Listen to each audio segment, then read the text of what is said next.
एक बार की बात, जब ब्रह्मा जी महाराज ने दक्ष को सर्वप्रथम प्रजापति का अधिकार दिया।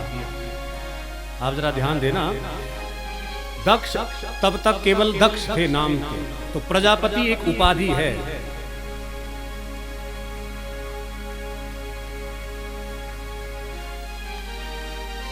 तो जब दक्ष को प्रजापति का अधिकार दिया गया तो दक्ष ने अपने मान सम्मान में बहुत बड़ी सभा का आयोजन किया, बहुत बड़ा भारी उत्सव किया, जिसमें संसार के सारे देवी देवताओं को निमंत्रण दिया।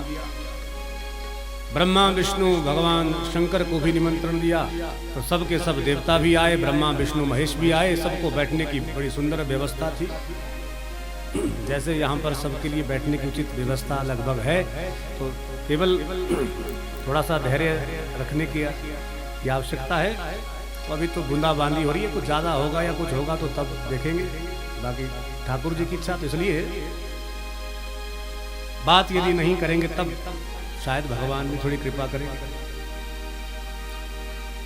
क्योंकि वक्ता और श्रोता का एक तारतम्य होता है। मान लीजिए यहाँ पे कोई कंप्यूटर के बीच में आए तो चारों तरफ से जय जयकार की ध्वनियां जब कान में पड़ी तो गर्वेण तुंग शिरः, प्रजापति दक्ष अभिमान से पागल हो गया। देखो इतनी प्रजा मेरी जय जयकार कर रही है, स्वयं ब्रह्मा विष्णु महेश आए हैं, सारे के सारे देवता आए हैं। अब जैसे ही मंच पर पहुंचा तो चारों तरफ जब दृष्टि घुमाई तो सब प्रजापति दक्ष के सम्मान में खड़े हो गए, जो एक नियम है, परंपरा है, क्योंकि जब सभा में कोई विशिष्ट व्यक्ति आता है तो सब उसका सम्मान करते हैं। अब सब खड़े हो गए, परंतु 3 लोग बैठे हुए नजर आए प्रजापति को। कौन कौन? एक ब्रह्मा जी, एक विष्णु और एक महेश जी। अब तो महाराज मन में विचार करने लगा, रे मुझे इतना बड़ा सम्मान मिला है, सारे देवता मेरी जय जयकार कर रहे हैं और ये 3 लोग अपने स्थान से खड़े नहीं हो पाए। फिर विचार किया, भाई देखो ब्रह्मा जी मेरे पिताजी लगते हैं, कोई बात नहीं, बेटा चाहे कितना भी बड़ा पढ़ा लिखा विद्वान या बड़ी किसी नौकरी में हो, परंतु जब वो अपने घर में आता है तो पिताजी चाहे बिल्कुल गंवार अनपढ़ हो तो पिताजी उसके लिए खड़े नहीं होंगे। कोई बात नहीं, ये मेरे पिता है। विष्णु जी खड़े नहीं हुए, कोई बात नहीं, ये मेरे दादाजी लगते हैं। परंतु ये शंकर खड़ा क्यों नहीं हुआ? ये तो मेरा दामाद है, इससे तो मैंने अपनी बेटी का विवाह किया है। अब तो महाराज प्रजापति दक्ष का क्रोध 7वें आसमान पर चढ़ गया और तुरंत मंच से घोषणा कर दी, भाई रुको रुको, ये हल्ला बंद करो, जय जयकार बंद करो। सब एकदम मौन हो गए, भाई क्या हो गया? क्योंकि सभा का एक स्वरूप होता है, यदि कहीं मुख्य अतिथि मान लीजिए मुख्यमंत्री जी हों तो नियम ये होता है कि सबसे पहले वहां के एमएलए जो विधायक होते हैं वो कहते हैं, फिर कोई मंत्री संतरी साथ में आए होंगे तो वो कहते हैं, बैठे हैं नेताजी लोग, तो ये नियम होता है। अंत में मुख्य अतिथि भाषण करते हैं, परंतु यदि मुख्य अतिथि सबसे पहले ही बोलने लग जाए तो समझो कुछ सभा में गड़बड़ है, कुछ समस्या है। तो सारे एकदम मौन हो गए। तब तो महाराज प्रजापति दक्ष ने भगवान शंकर पर गालियों की बौछार कर दी। अयम तो लोकपालानां यशघ्नो निरपत्रपः गृहीत्वा मृगशा वाक्षा पाणी मरकटलोचनः। अरे भाई सुनो सुनो, इस सभा में एक ऐसा निर्लज्ज व्यक्ति बैठा है जिसको मान सम्मान का कोई पता नहीं, कैसे किसी का आदर सम्मान किया जाता है उसको कोई खबर नहीं।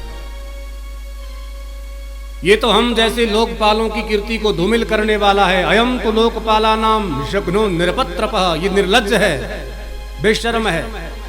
अब सब एक दूसरे का मुंह देखने लगे, हे भगवान दक्ष का इशारा किसकी तरफ है? कौन ऐसा निर्लज्ज व्यक्ति बैठा है? जब सब एक दूसरे का मुंह ताकते रह गए तो प्रजापति दक्ष बोला, अरे अरे ये एक दूसरे का मुंह क्या देख रहे हो? क्या तुमको ये शंकर दिखाई नहीं दे रहा? प्रेतावासीषु घोरेषु, अरे ये तो भूत प्रेतों के साथ शमशान में पड़ा रहता है, इसको क्या पता है कि मान सम्मान क्या होता है? जहां भगवान शंकर का नाम लिया तो सारे देवता हैरान हो गए, हे भगवान, अरे प्रजापति दक्ष शंकर पर कुठाराघात कर रहे हैं, इतनी गालियां दे रहे हैं। जब बहुत सारी गालियां दी भगवान शंकर तो मौन बैठे रहे, भगवान ने कुछ नहीं कहा। तो सभा में से किसी एक व्यक्ति ने कह दिया, अरे महाराज दक्ष, यदि अपने जवाई में तुमको इतने दोष दिखाई दे रहे हैं, इतनी कुरीतियां लग रही है, तो क्या उस समय तुम्हारी आंखें फूट गई थी जब तुमने अपनी पुत्री का विवाह इनसे किया था? दक्ष बोला, अरे भैया तुमने बिल्कुल ठीक कहा। अरे मैं तो उस समय भी अपनी बेटी का विवाह इस शंकर के साथ नहीं करना चाहता था। क्यों? क्योंकि गृहीत्वा मृग शावाक्षः पाणी मरकट लोचना। अरे कहां ये बंदर की आंख वाला शंकर और कहां मेरी मृग नयनी कन्या देवी सती। परंतु मेरी सती नहीं मानी और मेरे पिता ब्रह्मा नहीं माने, तो जबरदस्ती हठात मुझे अपनी बेटी का विवाह इसके साथ में करना पड़ा, अन्यथा कभी स्वप्न में भी इसके साथ अपनी बेटी का विवाह नहीं करता। भगवान शंकर ने फिर भी कुछ नहीं कहा। भगवान मन में विचार कर रहे हैं, भाई कोई बात नहीं, गाली देने वाले मेरे ससुर जी ही तो हैं, कोई बात नहीं। अंतर केवल इतना है, और दूल्हों को शादी ब्याह में ही गालियां पड़ती है और मुझे शादी ब्याह के बाद पड़ रही है। पहले रिवाज होता था, हमारी कथा में कहते हैं, बस पहले की बातें अब तो खत्म हो रही है। तो जो बुजुर्ग वृद्ध लोग बैठे हैं ना, वो सब जानते होंगे। पहले जब विवाह होते थे तो जब बारात आती थी लगन मंडप में, जब बैठते थे बाराती और दूल्हा, तो गांव की कुछ माताएं बहनें गीतों में गा करके दूल्हों को गालियां देती थी। जब भोजन करते थे बाराती लोग, दूल्हा जिसको क्या कहते हैं, हाँ क्या बात, छिछली कहते थे, अब नहीं, अब तो सब थे में आ गए हैं। तो पहले ही रिवाज था। तो भगवान शंकर भी मन में विचार कर रहे हैं, भाई और दूल्हों को तो शादी ब्याह में ही गालियां पड़ती हैं, मुझे शादी के बाद पड़ रही हैं, इसलिए गाली देने वाले हैं तो मेरे ससुर जी ही, कोई बात नहीं, सहन कर लिया। अब जब गालियां बहुत दे डाली तो उसी सभा में भगवान शिव के गण सब बैठे हैं, नंदी भी बैठे हैं। नंदी को बड़ा क्रोध आया। नंदी बोला, अरे प्रजापति दक्ष, तुम बहुत देर से बकबक किए जा रहे हो, जाओ मैं तुमको श्राप देता हूं कि तुम्हें बकरे का ही मुख लग जाए, तुम्हारी जिह्वा कट करके गिर जाए। भगवान शंकर ने नंदी को बैठाया, शांत किया, परंतु देखो शास्त्र कहते हैं नंदी ने जो किया बिल्कुल ठीक किया। क्यों? क्योंकि नौकर के सामने उसके मालिक का कोई अपमान करे ना, तो नौकर में यदि साहस है, सेवक में यदि साहस है, या तो गाली देने वाले का मुंह बंद करवाए, यदि साहस नहीं है तो वहां से कानों में उंगलियां डाल करके भाग जाए। परंतु कभी भी जिसका नमक खाया हो, कभी उसकी निंदा अपने सामने मत सुनो, क्योंकि कहा गया है ना, हरि हरि निंदा सुने जो काना, हरि हरि निंदा सुने जो काना, हरि हरि निंदा सुने जो काना, हरि हरि निंदा सुने जो काना। भोहे पाप गौ घात समाना, भोहे पाप गौ घात समाना, हरि हरि निंदा सुने जो काना, हरि हरि निंदा सुने जो काना। कभी भी हरि हरि निंदा सुने जो काना। और जो सेवक अपने कानों से अपने स्वामी की निंदा सुनता है, उसे गौ हत्या का पातक लगता है। तो नंदी ने जो किया उचित किया, परंतु भगवान शंकर ने समझाया। नंदी बैठ गए। तो सुखदेव जी बोले, राजन जो यज्ञ के आचार्य थे ब्राह्मणों में, भृगु जी महाराज, बड़ी लंबी लंबी दाढ़ी, सफेद, बड़े भारी विद्वान प्रकांड। तो भृगु जी को बड़ा क्रोध आया और अपने आसन से खड़ा हो गया और नंदी को कहा, अरे नंदी, तुम बीच में पड़ने वाले कौन होते हो? ये ससुर दामाद का मामला है, तुम कौन होते हो? जाओ मैं तुमको श्राप देता हूं, तुम जितने भी शिव के गण हैं सब पाखंडी हो जाएं। नंदी से फिर रहा नहीं गया, नंदी फिर खड़ा हो गया। अरे भृगु तुम मुझे क्या श्राप देते हो, मैं तुमको श्राप देता हूं, तुम जैसे ब्राह्मण भिखमंगे चाटुकार हो जाएं, तुम जैसे लालची ब्राह्मण। क्या तुम नहीं जानते भगवान शंकर हैं, किस पर प्रजापति दक्ष दोष लगा रहे हैं। भगवान शंकर ने नंदी को फिर शांत किया और विचार किया, भाई देखो ये स्वागत सभा हो रही है या श्राप सभा, यहां पर तो एक के बाद एक श्राप दिए जा रहे हैं, इसलिए ऐसे स्थान पर रहना ही नहीं, चलो छोड़ो। सारे गणों से कह दिया चलो वापिस अपने कैलाश पर चलते हैं, वहीं ठीक है। भगवान शंकर वापिस गए। समय बीता, बहुत समय के बाद एक बार फिर से प्रजापति दक्ष ने हरिद्वार कनखल में एक बहुत बड़ा यज्ञ किया, सारे देवताओं को निमंत्रण दिया, परंतु ब्रह्मा और विष्णु जी को तो निमंत्रण दिया, परंतु भगवान शंकर को नहीं दिया, क्योंकि झगड़ा हो गया। अब जैसे यज्ञ की तिथि आई तो महाराज कैलाश पर्वत के ऊपर से देवताओं के विमान जाने लगे बारी बारी क्रम से।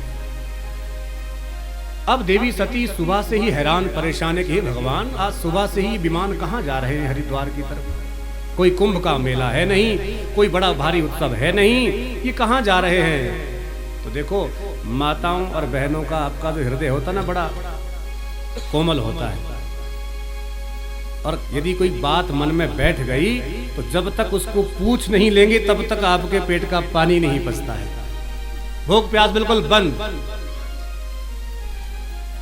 तो देवी सती हैरान परेशान हो गई, तो अंत तो गत्वा जब एक विमान जाने लगा तो पूछ लिया, अरे बहन कहां।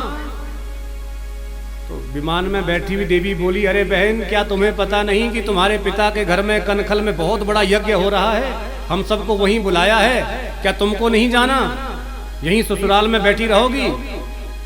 तब तो देवी सती की होश उड़ गई, हे भगवान मेरे पिता के घर में यज्ञ है और मुझको तो खबर ही नहीं। एकदम बात बदल दी, अरे बहन मैं जानती हूं, मुझे पता है, तुम चलो बस मैं अभी आई। अब देवी देवता तो निकल गए, परंतु देवी सती के मन में गांठ पड़ गई, हे भगवान मुझे तो निमंत्रण आया नहीं, और बिना निमंत्रण के मेरे भोलेनाथ जाने वाले नहीं, परंतु फिर भी कोशिश करती हूँ, क्योंकि कोशिश करने वालों की कभी हार नहीं होती। मेरे भोलेनाथ तो जिनका नाम ही भोले है, भोले प्रयास करूं। भगवान भोलेनाथ समाधि में बैठे हैं, भगवान का ध्यान कर रहे हैं। देवी सती गई और चरण दबाने लगी। अब जब चरण दबाते दबाते बहुत समय हो गया तो भगवान शंकर तो अंतर्यामी हैं, विश्व के नाथ हैं, सब जानते हैं। तो भगवान ने धीरे से अपनी एक आंख खोली और देवी सती की तरफ देखा, देवी सती क्या बात है, आज बहुत सेवा कर रही हो। तो देवी सती हाथ जोड़ करके कहती हैं, प्रभु ना ना ये मेरा, आप जानते हैं हम तो रोज आपकी सेवा करते हैं, और हम पतिव्रताओं का तो धर्म ही है पति की सेवा करना। भगवान बोले, देवी वो तो हम भी जानते हैं, परंतु आज पति सेवा कुछ ज्यादा ही हो रही है, और ये पक्की बात है, जब कुछ पत्नी को चाहिए होता है ना तो समझो उस दिन बड़ी मीठी मीठी बातें करेंगी। कोई नौकरी करते हो, बाहर से आएंगे, शाम को आओ पतिदेव बैठो, क्या खाएंगे आप, तो समझो पक्का कुछ गड़बड़ है। तो यदि कभी उनका मूड खराब होता है ना, कभी फोन कर भी लिया, अच्छा आज खाने में क्या बना है, तो फोन पे कहती है जहर बना है, खाओगे, तो समझो कि पक्का कुछ गड़बड़ है। तो मीठी मीठी बातें जब देवी सती ने की, भगवान बोले, देवी बताओ तुम्हारे मन में क्या है, क्या चक्कर है, जरा बताओ। तब देवी सती कहती है, प्रभु अब क्या कहूं। तो देखिए अब जरा शब्द शैली पर ध्यान देना, देवी सती ने कितनी अद्भुत और मीठी बात कही बाबा भोलेनाथ से। बोली, प्रभु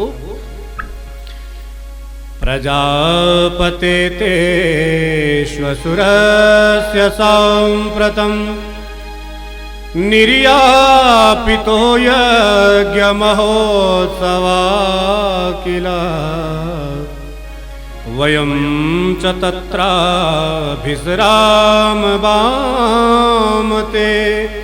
यद्यर्तितामी विबुधा व्रजन्ति प्रजापते ते श्वशुरस्य सांप्रतं। प्रभु प्रजापते ते श्वशुरस्य सांप्रतम। प्रजापति कौन? दक्ष। ते स्वसुरस्य, ये नहीं कहा भाई वो मेरे पिताजी हैं ना। प्रजापति दक्ष के घर में जो आपके ससुर जी हैं उनके घर में बहुत बड़ा यज्ञ हो रहा है।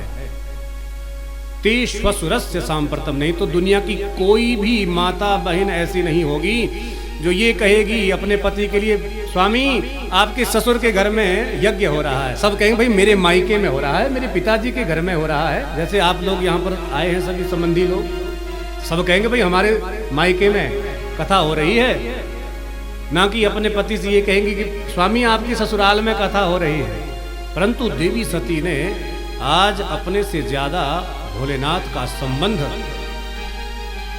दक्ष प्रजापति से स्थापित कर दिया। प्रजापते ते श्वशुरस्य सांप्रतम। भगवान बोले अच्छा देवी यज्ञ हो रहा है तो समस्या क्या है? बोले महाराज समस्या ये है कि निमंत्रण नहीं आया है। भगवान बोले अच्छा देवी यदि ऐसी बात है तो फिर तो बड़ी गड़बड़ है, बिना निमंत्रण के हम कैसे जाएंगे? देवी सती बोली महाराज हो सकता है जब घर में बहुत बड़े उत्सव हो ना तो कई बार अपने सगे संबंधियों को बुलाना भूल जाते हैं।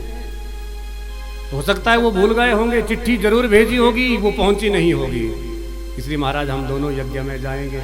बाबा भोलेनाथ बोले देवी आप बिल्कुल ठीक कह रही हैं, परंतु जहां तक मैं समझता हूं कि बिना निमंत्रण के यज्ञ में हम नहीं जाएंगे और हमारा वहां पर कोई मान सम्मान नहीं होगा। देवी सती बोली वाह प्रभु, आपने यहाँ बैठे बैठे ये कैसे अनुभव कर लिया कि हम यज्ञ में जाएंगे और हमारा मान सम्मान नहीं होगा? वो मेरे पिता हैं और मुझे पक्का विश्वास है जैसे ही हम यज्ञ में पहुंचेंगे तो 100 बार पिताजी कान पकड़ करके क्षमा मांगेंगे, इसलिए चलो यज्ञ में चलते हैं। तब भगवान ने वशीभूत होकर के वो पूर्व प्रसंग देवी सती को सुनाया कि देवी सती मैं जानता हूं जानबूझ करके हमारे ससुर जी ने हमें नहीं बुलाया, क्योंकि जब उनको प्रजापति बनाया गया तब हम यज्ञ में गए थे, बात केवल इतनी हुई हम उनके मान सम्मान में खड़े नहीं हो पाए और बदले में उन्होंने हमको हजारों गालियां दे डाली, हमारा झगड़ा हो गया, हम वहां से भाग करके आ गए और उसी कारण से उन्होंने हमको निमंत्रण नहीं भेजा। देवी सती बोली प्रभु झगड़ा हुआ होगा मैं नहीं जानती, परंतु मैं इतना जानती हूँ वो मेरे पिता हैं और रहेंगे। और स्वामी यदि हम आज यज्ञ में नहीं गए तो सारा समाज कहेगा भाई देखो देखो शंकर और दक्ष प्रजापति का झगड़ा अभी तक चालू है, अभी तक उनके बीच में सुलह नहीं हुई, वो नहीं आएगा। महाराज घर में 2 बर्तन होते हैं खटकते रहते हैं तो क्या हुआ, वो मेरे पिताजी हैं आपके ससुर हैं, और समय जब बहुत बीत जाता है ना तो बातें भूल जानी चाहिए। और बात भी सही है, देखो जब 2 कहीं भी झगड़े होते हैं ना तो उस समय तो दोनों पक्षों में ऐसा होता है भी खून कर दे, क्योंकि खून में उबाल आता है, जब क्रोध आता है ना तो हमारी जो धमनियां हैं, जो ये नसें हैं, ये भी तीव्र गति से चलने लगती हैं जब मन में क्रोध आता है। परंतु यदि कहीं धैर्य कर लिया, मान लीजिए क्रोध में तो कई बार ऐसा प्रहार हो जाता है कि कई तो राम नाम सत्य, अब क्रोध था, फिर जब क्रोध शांत होता है ना फिर हे भगवान तुमसे बहुत बड़ा अपराध हो गया। तो इसलिए थोड़ा सा नियंत्रण अगर हो सके तो। देवी सती बोली प्रभु हम यज्ञ में जाएंगे। भगवान ने बहुत समझाया और बोले देवी जहां किसी का मान सम्मान ना हो ना, ऐसी जगह में यदि सोने की भी वर्षा हो रही हो ना, ऊपर से सोने की, जैसे पानी बरस रहा है ना टपक रहा है, तो यदि ऐसी जगह में सोने की भी वर्षा हो ना स्वर्ण की, तब भी वहां पर नहीं जाना चाहिए जहां पर किसी का मान सम्मान ना हो, क्योंकि कहते हैं आवत ही हर से नहीं नैनन नहीं स्नेह, आवत ही हर से नहीं नैनन नहीं स्नेह, तुलसी कहा न जाइए चाहे पंचवर से नीर, तुलसी कहा न जाइए चाहे कंचन बरसे। इसलिए हम नहीं जाएंगे। देवी सती ने बहुत आग्रह किया, भगवान ने जाने से बिल्कुल इनकार कर दिया। और सुखदेव जी कहते हैं राजा परीक्षित से, राजन भगवान भोलेनाथ देवी सती को भी इसलिए रोक रहे हैं कि भगवान जानते हैं देवी सती यज्ञ में जाएगी और हमारा अपमान वहां पर सहन नहीं कर पाएगी और उसी यज्ञ में अपने प्राणों की आहुति दे देगी। तो इसी मृत्यु से बचने का प्रयास कर रहे हैं भोलेनाथ, बचाने का प्रयास कर रहे हैं देवी सती को। परंतु जब देवी सती एक ना मानी तो भगवान ने भी अपने मन में सोच लिया कि अब होनी जो होगी वो होकर के ही रहेगी। इसलिए होई सो ही जो राम रचि राखा, होई सो ही जो राम रचि राखा, होई सो ही जो राम रचि राखा। पोकर तरक बढ़ावहि शाखा, पोकर तरक बढ़ावहि शाखा, होई सो ही जो राम रचि राखा, होई सो ही जो राम रचि राखा। अब होना वही है जो राम जी ने रच लिया है। देवी सती चली गई। भगवान शंकर ने अपने गणों से कहा, जाओ माता सती के साथ में यज्ञ में जाओ। सारे गण माता सती के साथ में यज्ञ में गए। यज्ञ का वातावरण बड़ा सुंदर, चारों तरफ से वेदा ध्वनि गुंजायमान हो रही है। देवी सती ने पूरे यज्ञ मंडप का परिभ्रमण किया। छोटे से छोटे देवता का भी स्थान और उनकी विधिवत विधि विधान से पूजा हो रही है। यज्ञ को देख करके बड़ी प्रसन्न हुई सती पहले तो, परंतु सुखदेव जी बोले, राजन इसी बीच में दक्ष प्रजापति 2-4 बार देवी सती के सामने से निकल भी गए, परंतु बेटी की तरफ देखा तक नहीं। सती को लगा भाई कोई बात नहीं, बहुत बड़ा यज्ञ है, बहुत व्यस्त हैं, तो इसलिए ऐसी बड़े यज्ञों में अब हर व्यक्ति पर दृष्टि नहीं जाती है कई बार, इसलिए इसमें नाराज भी नहीं होना चाहिए, भाई कोई बात नहीं। परंतु जब ये देखा कि भगवान शंकर का यज्ञ में कोई स्थान है ही नहीं, तब तो महाराज क्रोध से लाल पीली हो गई। और उसी समय अचानक दुर्भाग्य से दक्ष प्रजापति सती के सामने आए। सो ना कोई संबोधन, ना कोई नमस्कार प्रणाम पिता को किया, अपने पिता को नाम से पुकारा और गालियां दे डाली। अरे प्रजापति दक्ष, तथा भिन्ने व्यथिते शिले मुखे शेदेर्दितांगो हृदये दूयता। अरे दुष्ट प्रजापति, क्या तुम इतना भी तुमको याद नहीं रहा कि भगवान शंकर का इस यज्ञ में कोई स्थान तुमने रखा ही नहीं? अरे शंकर का अर्थ होता है शम कल्याणम करोति इति शंकरः, जिनका नाम लेने मात्र से व्यक्ति के समस्त पाप ताप छूट जाते हैं। तो ऐसे भगवान शंकर का यज्ञ में तुमने कोई स्थान नहीं रखा। अरे मेरे स्वामी मुझसे बिल्कुल ठीक कह रहे थे, देवी यज्ञ में मत जाओ, हमारा वहां कोई मान सम्मान नहीं होगा। परंतु मैं तो फिर भी देहा अभिमान लेकर के कि आप मेरे पिता हैं, मैं पुत्री हूं, यज्ञ में आ गई। अब जब वापस जाऊंगी तो जाते ही भोलेनाथ कहेंगे, आओ दक्ष कुमारी, आओ दाक्षायणी देवी, और जैसे वो मुझे आपके नाम से पुकारेंगे ना, तो मुझे अपने आप से बड़ी लज्जा होगी, घृणा होगी। क्या करूं, तुम्हारे द्वारा दिया हुआ ये शरीर है, परंतु अब मैं इसको नहीं रखूंगी। तुरंत उसी स्थान पर पद्मासन में बैठी और भगवान शंकर का मन में ध्यान किया और अपने शरीर से दिव्य योगाग्नि प्रज्वलित की, और उसी दिव्य योगाग्नि में देवी सती जल करके भस्म हो गई।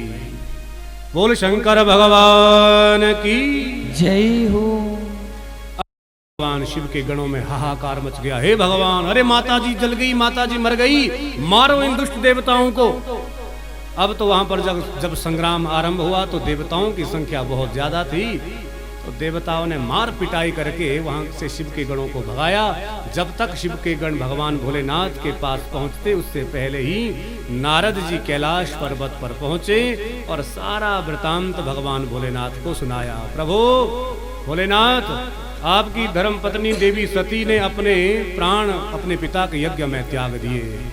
जहां भोलेनाथ ने सुना तो महाराज भगवान भोलेनाथ बड़े क्रोधित हुए, अपने सिर से जटा उखाड़ी और पत्थर पर पटकी। तुरंत उसमें से एक बड़ा भयंकर वीर प्रकट हो गया। जैसे ही वीर प्रकट हुआ तो दोनों हाथ जोड़ करके भगवान से बोले, प्रभु आज्ञा दो, क्या करूं? भोलेनाथ बोले, भो वीर भद्रंते, तुम्हारा नाम है वीरभद्र, जाओ दक्ष प्रजापति के यज्ञ में जाओ और यज्ञ का भी विध्वंस कर दो और प्रजापति का भी सर्वनाश कर दो, जाओ। तब तो तुरंत आज्ञा पा करके वायु की गति से वीरभद्र गए। रास्ते में भगवान शिव के गण मिल गए। गण बोले, अरे हमारे सेनापति आ गए, चलो वापस यज्ञ में चलते हैं, अब डरने की कोई बात नहीं, कोई खतरा नहीं। तब तो वायु की गति से सारे भगवान शिव के गण वीरभद्र के साथ यज्ञ में पहुंचे। सारे देवता हैरान हो गए, भगवान ये क्या हो रहा है, लगता है कोई तूफान आ रहा है। एकदम अंधेरा छा गया। तो सब अपने अपने हिसाब से अनुमान लगाने लगे कि ये क्या हो रहा है। अरे अभी अभी तो बिल्कुल ठीक ठाक धूप खिल रही थी, एकदम अंधेरा क्या हो गया। जैसी जिसकी मति थी अपनी अपनी बुद्धि के अनुसार अनुमान लगाने लगे। तथा भिन्ने व्यथिते शिली मुखे शेदीर्दितांगो हृदय निधूयता स्वाना यथा वक्रदियाम धुरुक्ति भी दिवानिशम तप्यति मरमतारिता। अब जब तक कोई अनुमान लगा पाता कि ये सब क्या हो रहा है, तब तक तो वो वायु की गति से सारे भूत प्रेत यज्ञशाला में पहुंच गए। वीरभद्र ने आदेश दिया, जाओ कोई भी भागने ना पाए, सभी देवताओं को बंदी बना लो। तब तो सारे देवताओं को बंदी बना लिया। सारे देवता थर थर कांपने लगे, क्यों अब की बार भगवान के गणों के साथ भगवान का आशीर्वाद था। वीरभद्र ने प्रजापति दक्ष को पकड़ा जकड़ा और गर्दन मरोड़ करके यज्ञ कुंड में स्वाहा कर दी। एक ही क्षण में सारा दृश्य बदल गया। उत्कृत्य रुद्र सहसोत्थितो हसन कराल दृष्टोज्ज्वलदग्निमूर्धजः कुंडी समुद्रन केचिद। सुखदेव जी बोले, राजा परीक्षित, राजन भगवान के गण भूत प्रेत तो हैं, तो जहां पर भोजन बन रहा था अन्नपूर्णा क्षेत्र में जाकर के जब वो भूत प्रेत गए तो बड़े बड़े रायते के कुंड थे, सब्जियों के बड़े बड़े बर्तन थे, सब भूत प्रेतों ने उठा करके हर हर महादेव सारा भोजन भी समाप्त कर दिया। अब तो देवता एक किनारे बंधे हुए घबराए हुए। तो वीरभद्र ने नंदी से कहा, नंदी बताओ किसने तुमको ज्यादा परेशान किया, किसने तुम्हारी मार पिटाई की? तो नंदी बोले, महाराज जब हमारी पिटाई हो रही थी ना, ये जो यज्ञ के आचार्य हैं भृगु जी महाराज, इनकी लंबी सफेद दाढ़ी है, जब हम पिट रहे थे ये खूब अपनी दाढ़ी पर हाथ फेर रहे थे। अच्छा तो क्या करूं? नंदी बोले, महाराज इनकी दाढ़ी निकाल दो। तो वीरभद्र ने एक झटका दिया और सारी दाढ़ी निकाल दी। और बताओ महाराज, ये जो भग देवता है ना, जब हम पिट रहे थे तो ये खूब दांत निकाल करके हंस रहे थे। तो वीरभद्र ने एक मुक्का मारा और 32 के 32 पेट में तो किसी की आंखें निकाल दी। तो सुखदेव जी कहते हैं, यहाँ पर भगवान शिव के गणों ने देवताओं का चित्रबद्ध किया। सारे के सारे देवता डरे हुए भागे वहां से, भगवान शंकर के पास में गए, भगवान से प्रार्थना की, प्रभु हमको क्षमा करो, हमसे बहुत बड़ा अपराध हो गया, हम कान पकड़ते हैं, दूसरी बार कभी ऐसा अपराध नहीं करेंगे, जहां आप नहीं जाएंगे हम वहां बिल्कुल भी नजर भी नहीं डालेंगे। भोलेनाथ तो जिनका नाम ही भोले है, क्षणे रुष्टा क्षणे तुष्टा रुष्टा तुष्टा क्षणे क्षणे। भगवान की जब प्रार्थना की, स्तुति की, तो भगवान एकदम प्रसन्न हो गए और बोले, जाओ देवताओं, अब हमको तुमसे कोई बैर भाव नहीं, हम तुमसे प्रसन्न हैं, आप जाओ।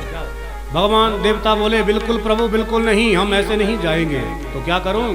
बोले, महाराज चलो पहले चल कर उस यज्ञ को सफल करो। भगवान बोले, देवताओं हम यज्ञ में जाकर के क्या करेंगे, क्योंकि यज्ञ में कुछ मिलने वाला तो है नहीं, हमारा वहां पर कोई स्थान ही नहीं है।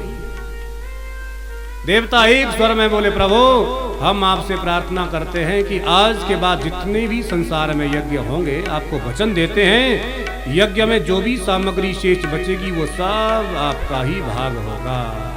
तब तो भगवान भोलेनाथ बड़े प्रसन्न हुए और सारे देवताओं के साथ में हरिद्वार कनखल में पहुंचे। तो भगवान भोलेनाथ बोले देवताओं से, देवताओं यज्ञ तभी सफल माना जाता है जब पूर्णाहुति होती है। लाओ यजमान को लाओ। देवता बोले महाराज धड़ तो ये पड़ा है, सर यज्ञ कुंड में आपके वीरभद्र ने स्वाहा कर दिया। कहां से लाएं? भगवान भोलेनाथ को अपने ससुर की दुर्दशा देख करके बड़ी हैरानी हुई और हंसी भी आई। तो तुरंत भगवान बोले देवताओं किसी भी जीव का सिर इनमें जोड़ दो, ये जीवित हो जाएंगे। तो देवताओं ने बकरे का सिर दक्ष प्रजापति के धड़ में जोड़ा। प्रजापति दक्ष खड़े हो गए, बकरे का सिर है। तो सबसे पहले भगवान भोलेनाथ ने उनके हाथों से यज्ञ में पूर्णाहुति डाली, यज्ञ सफल हो गया।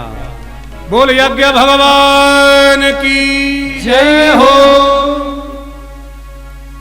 तो जब यज्ञ सफल हुआ तो प्रजापति दक्ष हाथ जोड़ करके भगवान भोलेनाथ की प्रार्थना करने लगा, स्तुति करने लगा।